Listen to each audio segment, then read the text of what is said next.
El ICBF nació en los fríos pasillos del Congreso y se bautizó en una piscina en Melgar. Su parto marcó un diagnóstico hasta hoy incurable: el trastorno nepotista clientelista. Bienvenidos a Cartas sobre la Mesa.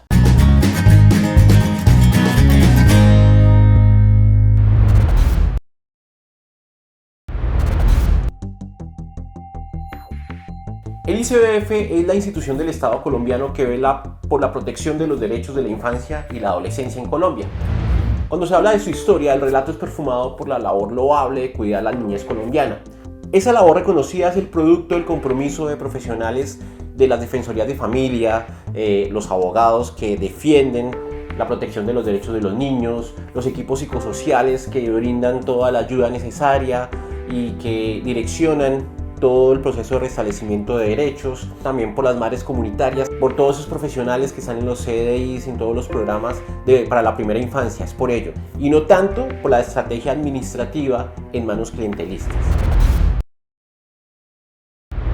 El ICBF nace en una sesión de la Comisión Primera del Senado en abril de 1968, donde en medio de la discusión de la ley de paternidad se crea un instituto que haga cumplir esta nueva ley. Entonces, ese instituto no había garantizado aún el derecho al primer niño y ya mostraba su naturaleza nepotista, poniendo en la silla de la presidencia de su junta directiva a la esposa del presidente. Pues claro, todo se ve mal cuando lo recuerdas. Cecilia Fuentes de Lleras sería la primera, pero obvio no la última, quien ocupara esta silla. Y es que hasta el día de hoy, con un gobierno progresista, esto no ha cambiado. La primera dama de la nación, por el hecho de ser la esposa del presidente, tiene su puesto asegurado como presidenta de la junta directiva del Instituto Colombiano de Bienestar. Con la creación del ICBF en 1968, Colombia se ponía a la vanguardia latinoamericana. ¿Por qué? Porque Colombia creaba un instituto de protección a la familia y a la niñez, incluso antes que el Sename chileno y antes que el INAU uruguayo. Recordemos que Chile con Gabriela Mistral y en Uruguay con un grupo prominente de docentes son los que empiezan a poner sobre la discusión política y social todo lo que tiene que ver con los derechos de los niños. Los derechos de la infancia eran desconocidos en el siglo XIX y en el inicio del siglo XX, gracias a este grupo de maestros uruguayos, a Gabriela Mistral y otros tantos del Cono Sur, logran hablar del derecho al juego, logran hablar del derecho al sol, derecho a la alimentación digna, que eran derechos desconocidos incluso por la misma carta que se hizo de los derechos del hombre y del ciudadano unas décadas atrás. De esta manera, Colombia se ponía a la vanguardia con esta creación de este instituto, pero como vemos, a veces llegar primero no es hacerlo mejor. Entonces, con ese instituto, la idea era que el Estado colombiano pudiera proteger a las madres y a sus hijos, facilitar adopciones de niños menores de 12 años, hacer labores de asistencia social, mejorar la dieta de mujeres en periodo de gestación, abrir restaurantes escolares y brindar medicina preventiva. El ICBF además se ponía al frente de un asunto que hasta ese momento manejaba el Ministerio de Justicia y era la división de menores, que sería algo así como el sistema de responsabilidad penal para adolescentes que existe hoy en día. Toda esta división de menores era la encargada de recibir a todos estos chicos que cometían delitos y que no podían ser juzgados como adultos. Eso pasaba del Ministerio de Justicia al Instituto Colombiano de Bienestar Familiar. Pero por fuera de esa ley, entre líneas, el objetivo era posicionar a la primera dama como la cabeza de la beneficencia en Colombia. De esa beneficencia que le encanta a la aristocracia. Hacer fiestas, hacer cenas profundos, trabajar de la mano con la Iglesia Católica, obviamente para dar fe de bondad, afabilidad, carisma cristiano. El censo de 1964 estimó que en el país vivían algo más de 17 millones de personas y que de ellas el 46% estaban entre los 0 y 15 años de edad. Ese instituto tenía que llegar a casi a la mitad de la población colombiana. Entonces, ¿cómo financiar este instituto para proteger a tantas personas? Porque recordemos, crear otro brazo del Estado es como adoptar un hipopótamo o adoptar un elefante. Requiere mucho espacio, cuidados constantes y sobre todo una gran billetera. Esta billetera empezó a organizarse a través de algunos auxilios nacionales y donaciones de la clase alta que resultaron ser obviamente insuficientes para la creación de ese instituto. Era necesario que la gente pagara por ello.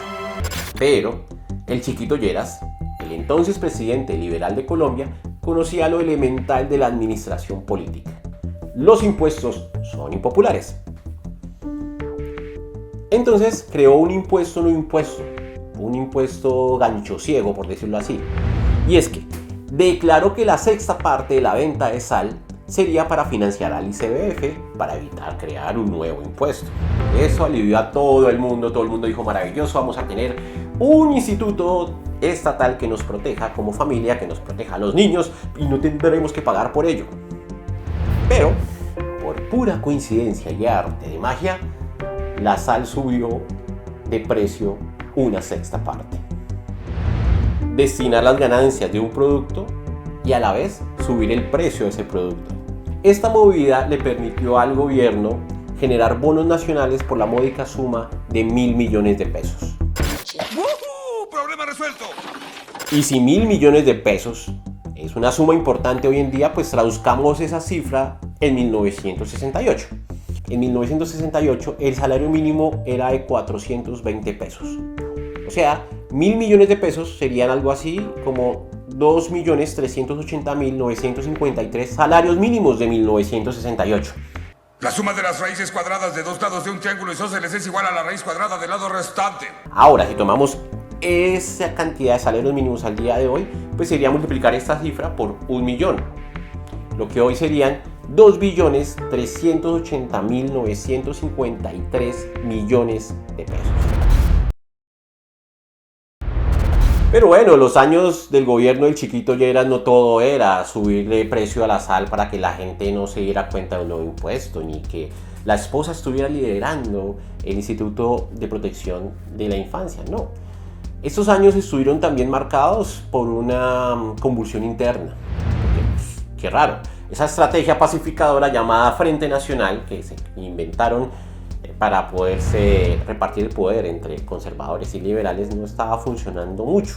Obviamente porque estaban ignorando la realidad plural del país, pero bueno, ellos creyeron que con eso iba a funcionar y no, el país estaba convulsionado por esa estrategia democrática un tanto vergonzosa. Bueno, ni tan vergonzosa, hay todavía personas de la clase política que creen que somos una de las democracias más antiguas y más estables de este hemisferio. El conflicto armado con las guerrillas se encrudece y con ello los fenómenos migratorios de campesinos que van hacia los centros urbanos. Familias enteras huyen de la violencia y se encuentran con ciudades limitadas en su capacidad de acceso a servicios básicos. La frustración por las carencias generó en las familias ambientes de violencias traducidas en maltrato físico hacia los niños.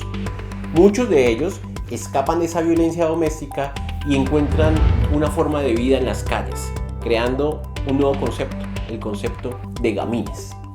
Estos gamines empezaron a ser una molestia para las administraciones locales de las ciudades, a tal punto que en ese mismo año, en 1968, para la visita del Papa Pablo VI, el entonces alcalde de Bogotá, Virgilio Barco, mandó a recoger y a encerrar a estos niños y jóvenes para no dar la imagen internacional desastrosa de una realidad que era visible para los bogotanos, que todo el mundo viera en las calles a estos gamincitos. El gran evento con el que el ICBF haría su presentación en sociedad fue precisamente sobre estos niños y adolescentes habitantes de calle, y junto con el Instituto Colombiano de Desarrollo Social, ICODES, instaló en enero de 1969 el muy pomposo y glamuroso primer seminario nacional sobre gamines. No se espanten con el término gamín. Era muy sofisticado porque venía del francés, que quiere decir niño. Gamín en francés quiere decir niño. ¡Ulala, señor Francis! ¿Sí, cómo no? Incluso algunos periodistas se referían con un término un poco más pintoresco. Les decían los pelafustaniños, porque para la sociedad estos niños y adolescentes eran simples pelafustanes dedicados a la mendicidad, al carterismo y al robo de transeúntes despistados.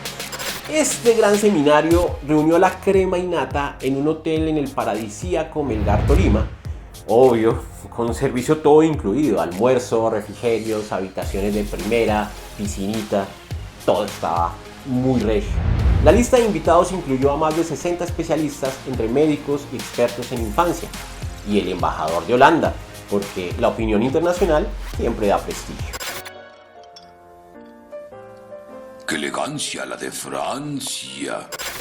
Y por supuesto, la presidenta de la Junta Directiva del ICBF, la primera dama, Cecilia de Gerard. Después de días de discusiones, análisis profundos, entre buenos platos, uno que otro chapuzón en la piscina, se dieron a conocer las increíbles y novedosas conclusiones obtenidas. Óigase bien las conclusiones a las que llegaron, importantísimas. Primero, erradicación de barrios pobres. Planificación urbana pensando en las necesidades de los niños. Y ojo a la conclusión más importante. El problema de los gamines no era un caso aislado, sino es un síntoma de algo mucho más grande llamado sociedad. Estas son las cartas sobre la mesa del inicio, del nacimiento y del bautizo en piscina de lo que ha sido una de las decisiones políticas más importantes del bienestar infantil y familiar. Una decisión sin duda innovadora para la época, pero que no ha logrado dar los resultados esperados. Ojo, no por falta de profesionales idóneos, no por falta de personas que velen por el objetivo trazado para proteger los derechos de la primera infancia, no por la falta de metodologías, sino por el inmenso obstáculo que presenta este trastorno nepotista, clientelista del que adolece el Instituto Colombiano de Bienestar Familiar desde su inicio. Y hoy lo vemos, eso no es algo que se acabó en 1968, sino que ha permanecido durante la existencia del instituto. Hoy en día sabemos que existe la contratación de profesionales bajo asignación de padrinos políticos. Políticos que hacen campaña y que obligan a los contratistas a recoger firmas, a participar en proyectos, en eventos proselitistas, y que son coaccionados obviamente para hacer campaña por este candidato en contraprestación a la firma de este tipo de contratos o a la permanencia dentro de los puestos de trabajo bajo esa modalidad precaria de la prestación de servicios. Conocemos también que el ICBF adolece desde hace muchísimos años, incluso décadas, de la adjudicación de contratos a redes clientelares. Personas que participan en las licitaciones públicas del ICBF y que el ICBF entrega estos contratos a dedo. Y obviamente no existe la idoneidad para que este tipo de personas o este tipo de empresas puedan recibir esos contratos, y terminamos en tragedias como las que se han repetido año tras año dentro de los hogares, dentro de los CDIs. Pero ¿cómo no va a pasar esto si aún la presidencia de la Junta Directiva está en cabeza siempre de la primera dama de la nación, sin importar su idoneidad, sin importar el perfil, sin importar la experiencia que ella tenga? Si la presidencia de la Junta Directiva está asignada bajo nepotismo, de ahí para abajo podemos esperar cualquier cosa. Esperemos que llegue pronto la vacuna contra el trastorno nepotista clientelista del Instituto Colombiano de Bienestar Familiar, para poder potencializar, para poder llevar al instituto a cumplir estos objetivos tan loables y tan necesarios para la infancia y adolescencia en Colombia.